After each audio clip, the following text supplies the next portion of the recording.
All right, welcome back to the Soul Fresh Podcast. I'm your host, BK. I've got a great show today. I've got a special guest here today, Clyde Jackson Jr. He's running for Houston County Board of Education, Post 7 at large.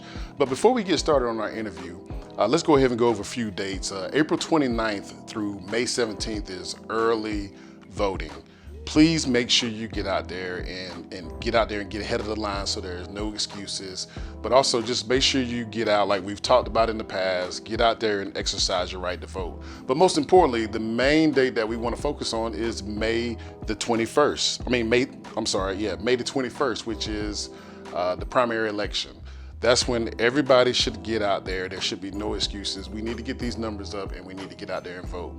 Now, I'm not going to be biased on this episode because I know this gentleman right here, and he's a great guy, very influential in my life as a youngster. Like I say, he was my coach, and as you would know, a coach is basically like your mentor. You know, that's kind of like your father at school, the one that keeps you in line, and also he's an educator. So I brought him on to let him talk about why he's running, why it's important for him to run, and what he feels about the education system in Houston County and what he plans, if he wins, to do about it, if he wants to make some changes and if he wants to implement any ideas.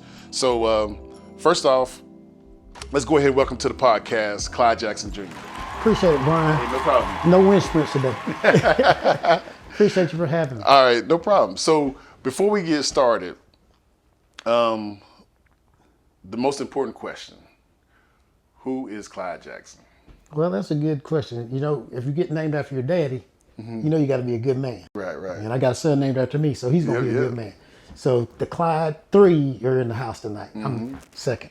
I grew up in Houston County. I grew up in a little place called Kathleen, what the kids call now KTL. All right. I graduated from Warner Robins High School. I received a football scholarship to go to Fort Valley State College. When I got my scholarship, now it's Fort Valley State University. The Fort Valley State. The Fort Valley State, the Wildcats. Yes. So after that, I received my college degree in middle grades education. And my first job was at Northside Middle, coaching you. Yes, sir. Okay, me and Coach King. So I stayed there from 1988 to 1995. And then I went to Bonner Middle School from 1996 to 2017, where I retired. So after that, I met my lovely wife. Well, I met my lovely wife in college, high school sweetheart, college sweetheart. And she's a retired educator also, principal at Shirley Hills Elementary. We have two wonderful kids, Clyde the third and Jada. CJ. Play a little basketball. And of course, we have a new grandbaby, Kai. Okay. So that's a little bit about me and my family history there a little bit. I'm a family man. Yeah. I can attest to that. Yes, sir. So let's just back up real quick. Something you said about coming into, what year was it you came into Northside Middle when you started teaching? 1988. So just real quick, you know, I had a conversation a while back with somebody and we were just talking about the demographics in the county at that time. Like, so what was it was it a lot of black male teachers, educators at that time? Well, when we came at Northside Middle, when I came to Northside Middle, I think there was maybe one Coach Wynn. He was there, Milton Wynn. Sixth grade teacher. Yeah, sixth grade teacher, science teacher. And then me and Coach King came in at the same time. So I think it was, and my cousin Robert Jackson. Mr. Jackson, yeah. Mr. Jackson. And I think that was about it that we had as far as black males at Northside Middle.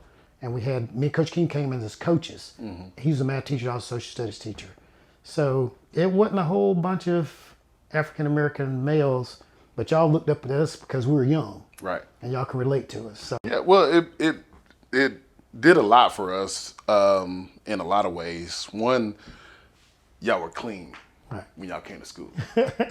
And see, that showed representation. Right. Y'all are always clean, especially you. Right. You know? Well, appreciate it. But then, you know, just that aspiration of wanting to go to school because, you know, especially you would always come to school, you would rep those colors. Right. So that kind of gave people those aspirations like, oh, I want to go to college. You know, not that you should go to college and pledge. Right. But it's kind of like when we were growing up watching A Different World. Right.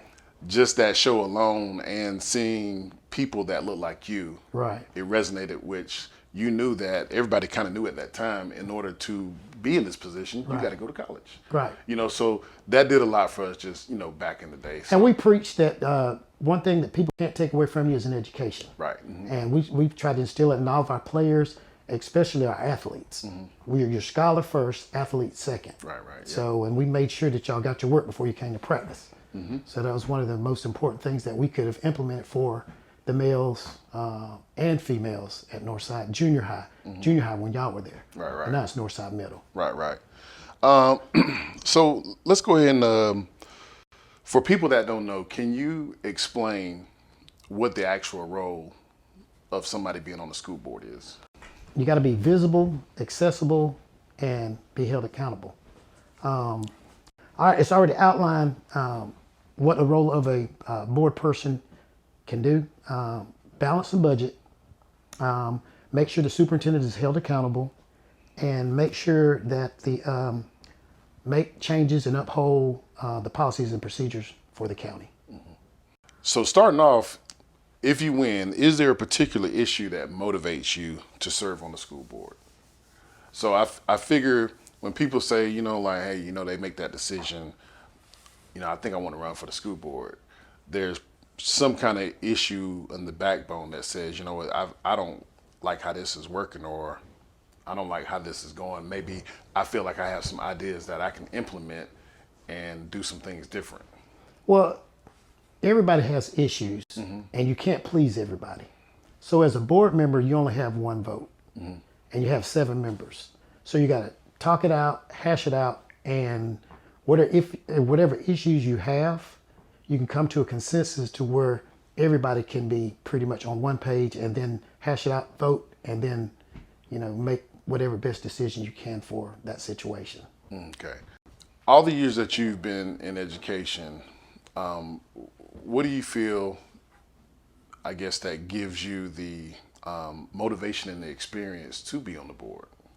Well, over 30 years as an educator, that's number one, and support teachers.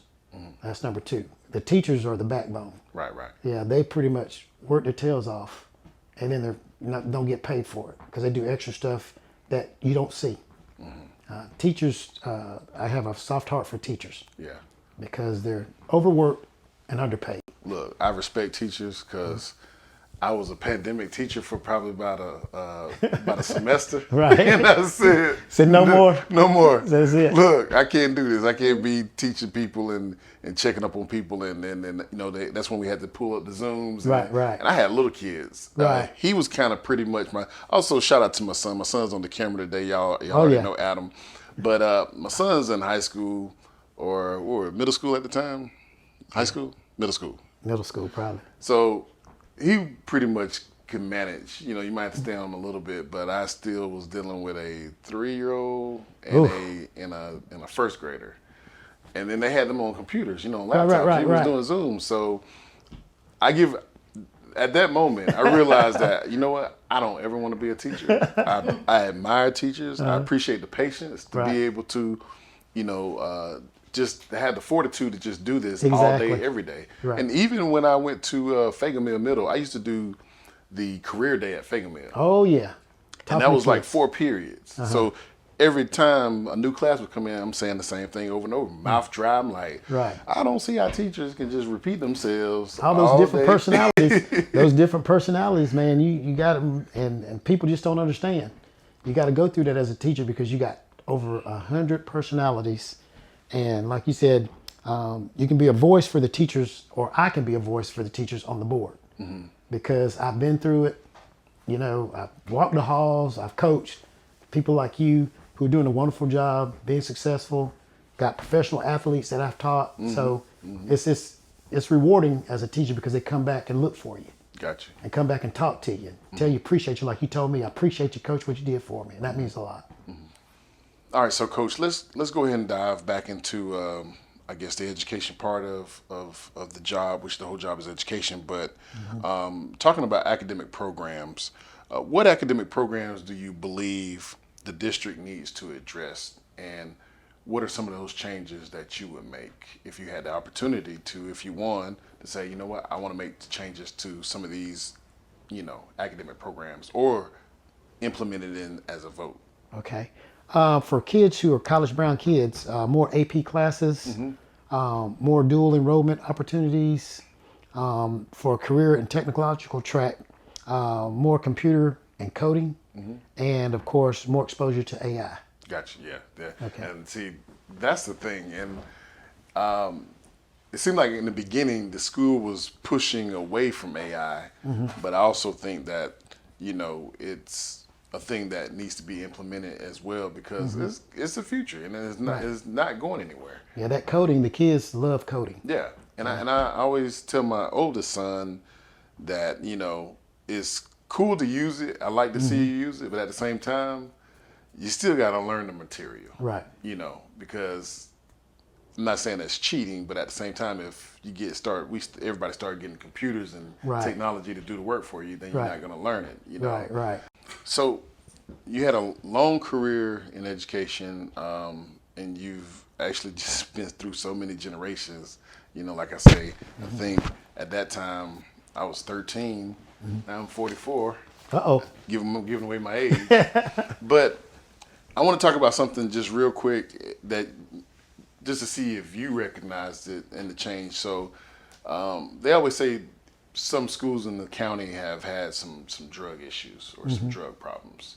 So, and I noticed that when we were coming up, it was obviously, you could smell it. Right. Trying to smoke in the bathroom or whatever and whatnot. But I know now they have these new things where they say a lot of kids are, getting on the prescription pills. So these are the type of situations where I guess you really don't know until it's too late to find out, or if somebody just tells you that hey, they on the pills. But I know it's becoming a problem in the district. And as far as a new thing that's becoming a problem is the gummies. So now, instead of smoking it, you can eat it. Right. So you can just sit back and chill in the back of the class and get high. So I just wanted to know, did in your recent years of education, did you see an issue or hear some things in the district as far as, that it's becoming more of a problem in Houston County? Well, it's a safety issue that we deal with, and we have SROs in school now. That's school resource officers. So the problems that you're talking about smoking, they can walk the school, check the bathrooms, see what's going on. You can smell it. Then, of course, they can implement whatever they need to do. They can take them down to the sheriff department. Yeah. The assistant principal has got another assistant principal and the SRO officer. Yeah. So all these problems that you're talking about, smoking, vaping, those are safety issues that we have SRO in place in all the schools that can handle those problems now. Do you feel like it's enough SROs in the schools? Like it should be, like we know what happens with schools and lockdowns and everything. Do you feel like we have enough police, or is too much? Well, I think we have enough because they have the radios. When they hit them and something happens, they can have police there all of a sudden. So it's not like you're going to wait. If they have a crisis arising, hey, we need somebody over here right now. Police are from the county, the city, whatever's closest, they can come. Yeah. So that's why they're there. Yeah. And I always feel like, and this is not really a question, but just an observation, why they don't have it more at the elementary schools. And I guess you have more issues at the middle schools and high schools, but, sometimes I see them, at my kids' school, like, wait a minute, like, anything can go down, especially what we see on the news. Right. And, I guess, you don't want to put fear into people when you're watching the news, but you have it in the back of your mind, like, wait a minute now, what if something happens? Who's going to protect them? Because there's no SRO there. So would they only keep it in the middle schools and high schools? No, they have it. They work middle school, elementary schools, and high schools. Now the high schools have them. They just work like Hoco, Warner Robins, Northside, Perry. But the ones in middle school, they work like with the elementary schools that's closest to that middle school. So the SROs, they rotate. So they're important because they don't want the kids to be afraid of the police. So if you have a problem as you get older, you'll remember your SRO when you get older, when you get to high school. So if you have a problem, you can talk to them, and they can talk to the kids about staying out of trouble, any other problems that they have. They can feel free to talk to the police, because most kids, they're afraid of the police. Right. Because they think when they see the police, that something bad's happening. Not necessarily. The SROs are there to befriend the students. Gotcha. And make sure they feel comfortable. And if they have a problem, they can come talk to the police. Gotcha. Okay. All right. Also, in Houston County, they have strategic badges. And just in case if there's a fight, if there's a panic, if there's a lockdown, the teacher got a little button that they can mash like a badge. So that means the SRO, the assistant principal, the principal knows where the situation is, and they can go down there and handle it. Right. And see, I have my own ideas about security. You know, just with everything going on in the country, which, you know, we see more, you know, school type, you know, shootings and events happening or whatnot. Right. I always just feel like, and this is just my opinion, you can tell me what you think about that, but less access to the school. Because sometimes when I walk into the school, I'm like, I just walk right on in, and I get it, but I could have just walked through that door, even though it didn't. You know, now they make you kind of go through the class. You know, I mean, go through the office and then loop around. But sometimes I feel like, you know, with just the random things happening, is too much access. Right. And I always feel like there should be a different system, like maybe a camera outside, and you push the, you know, buzz me in, and you can see me on the camera, and then there can be a conversation there versus just that easy access to walk to school. Because, you know, and I know we shouldn't just bring fear into people, but I think also you have to change with the times, you know. Well, the older schools, they have free roaming pretty much. Not the newer schools are pretty much locked in all day. All the doors are locked. But the older schools, like you said, you can pretty much walk up, and walk around, and get into school. Yeah. But basically, when you get to the office part, you have to be buzzed in. But now, other schools, the older schools, that's where we need to upgrade. Yeah, there's a couple of schools I walked into, and I'm like, if I was crazy, who gonna stop me? I mean, somebody eventually will stop me, but at the same time, it's like I shouldn't even be in here. I shouldn't even gotten this far. Yeah, and that's what I've talked about when I subbed after I retired at like Northside, Warner Robins. You have kids going to business classes, going to PE classes, and they have to have access back into the school. Right. So now you got all these doors that are opening and closing. Well, like you said, what if a person comes off the street? Yeah. And these kids are crossing the road, going to PE classes. They built all these new gyms, so now they have PE classes in the new gym and the old gym. And of course, easy access in, easy access out. Gotcha. Right in front of the schools, you got Warner Robins, Northside. People are walking down in front of the schools. So they can just blend in with the kids and do what? Just go in because the doors are open. So that's one of the things that we need to probably look at as far as safety in the older schools, and try to implement something with the pretty much because safety is a priority.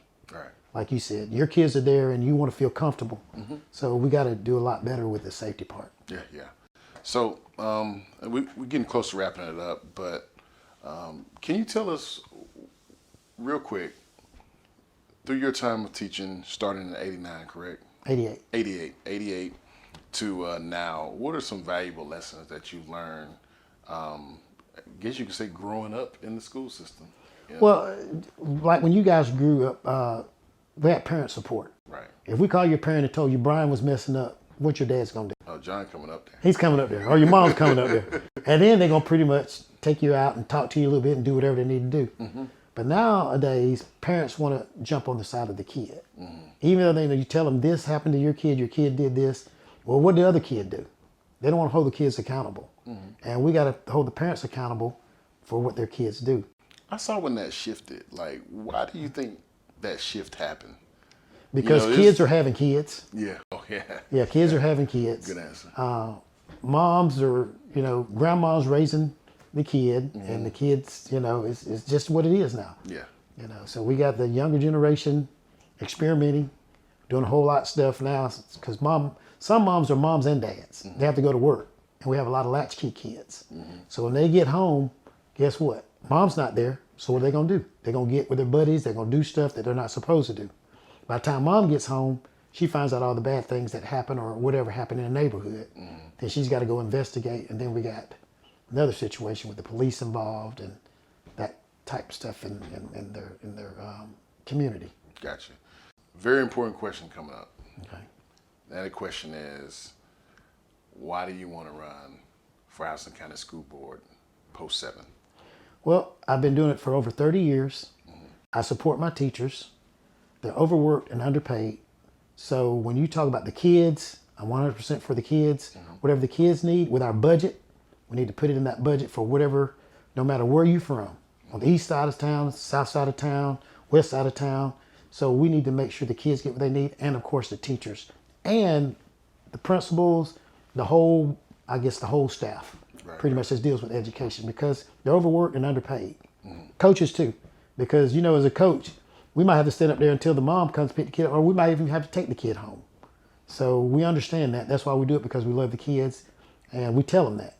I'm sure your son tells you that, talks about the coach all the time. I like coach because coach keeps it real. And as a coach, you have to keep it real with these kids today, because they're a different breed. Right. And if you don't keep it real with them, they know it. Yeah.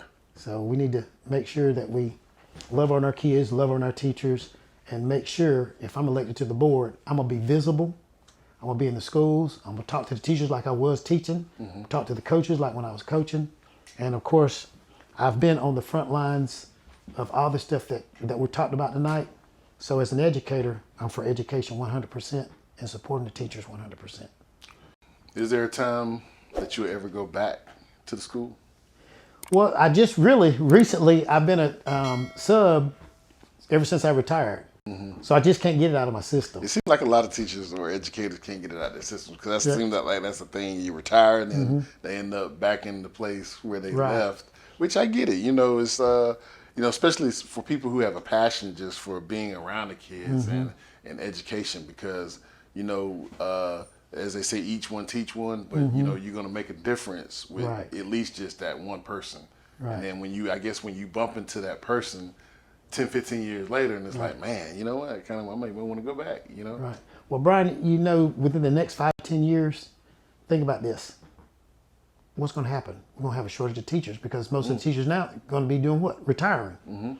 And as I retired, what they do, they called me back, because they knew that I was going to do what's best for the kids. So when I stopped being a sub, because I'm running for this post, now guess what? There's one less sub that they called on all the time to go in and help these kids and be a mentor to them. I think it's getting to be a shortage for just a particular generation.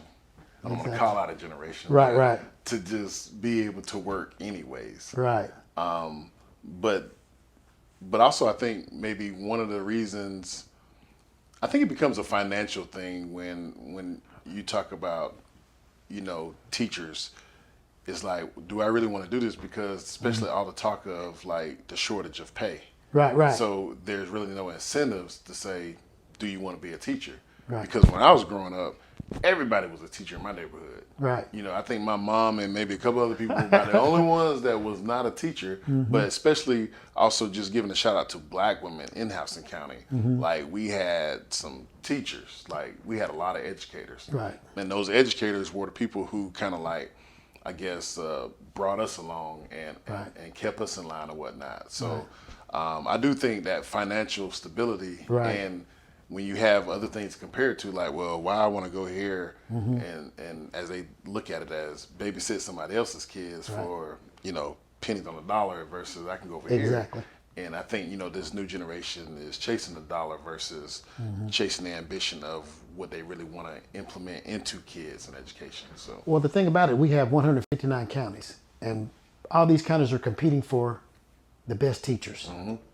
And if Houston County don't step it up, get some incentives, that's what's going to happen. They're going to leave and go to another county that give them that incentive, give them better pay, give them better benefit packages. And then what are we going to have? We're going to be left with whatever we get. Right. So we got to step it up as the board. When that budget's passed, give the teachers pay raises, because give the administrators pay raises, because they're the ones who are overworked and underpaid. That's why I said I'm 100% with my administrators, teachers, and I'm going to be visible and I'm going to be a voice for them. Just while we're on that conversation, and I'm going to wrap it up, but I hear you say some good things, but also have questions. So, like, why is it always been an issue. That conversation has always been on the table. So what is it so hard about people recognizing the value of teachers and the value of education? Like, why are we still having this? It's 2024 and we're still having this conversation like teachers need enough. The pandemic showed us that, like, you know what, teachers matter. Right. They was out there on the front lines too. Exactly. Not just the medical staff. Right. The teachers had to go back to school too. Right. And so they pushed through that. They pushed through a virtual environment that nobody was prepared for. Exactly. And accomplished that and you know, just overcame that situation. Right. So time and time again over many years, they've showed their value and their worth. So I just want to know, like, what's your opinion why you think we're still having this conversation on we need to pay teachers more when it's obviously proven that they need more? Well, teachers will go through the fire for the kids. That's why we major in education, because we love kids. We love what we do, and we're passionate about what we do. So in that situation, the only thing we can do is go to the board and tell them, look, we need pay increase. We need your support. We need you to just listen to us. We're asking you what we want, you're asking us what we need, and we need to see them more in our schools, especially the board, and especially the people down at the board, because teachers just want to be heard. Right. That's it, and supported. And whatever comes with that, that's what we want. We just want to just do our job and feel comfortable in doing our job, not intimidated, not scared. You know, we just want to be teachers and help the kids in our community. Yep. Yeah. All right. So before we wrap it up, I want to give you an opportunity. That's your camera right there. Okay. If you can just tell the people, you know, who you are again and what you're running for and why you want to run. Okay, thank you, Brian. Clyde Jackson Jr., Post 7 at large. We need you to get out and vote. I've been teaching over 30 years. I support the teachers. I support the administrators. I support the classified, certified staff. So we need you to get out and vote for me, because I'm going to be visible. I'm going to be for you. And of course, it's time to vote. May 21st. Let's go. Early voting. All right, so once again, that's just a reminder that early voting is going to be April 29th through May 17th. That's going to be early voting, so please get out there, cast your votes. You know, you don't have to worry about the lines. Just get out there and do it early. I do it ever since they kind of really implemented that. I really get out there and try to take advantage of that. But also the main election, May 21st, please get out there and cast your vote. I'm not saying that I'm voting for Coach Jackson or whoever I'm voting for, but I do want to say, Coach Jackson, you are a good guy, I appreciate a good man. Like I say, during a time when, which they say middle school is like one of the most pivotal times of a kid's life. It's a range of the strange. Yeah, right. Right when you hit 12 to that 14, it's a lot going on. You're a lot that you're dealing with. You're coming out of elementary school. Right. But just to be visible. Right. And you know, I got lucky that I had, you know, people that were representative of me. Right. As far as when I look at them, I see me. And and you know, and also it didn't help that you know you knew my folks too, so that. And one phone call, that's all. You tend not to cut up when you know. Exactly. So, but I appreciate you coming on, and like I say, good luck on the election. Thank you, Brian. And I hope you win. I appreciate it. All right. So I'm your host, BK. This is the So Fresh Podcast. Appreciate you joining us. This is Coach Jackson, aka Clyde Jackson Jr., running for Post 7 at large, Housing County School Board. Peace.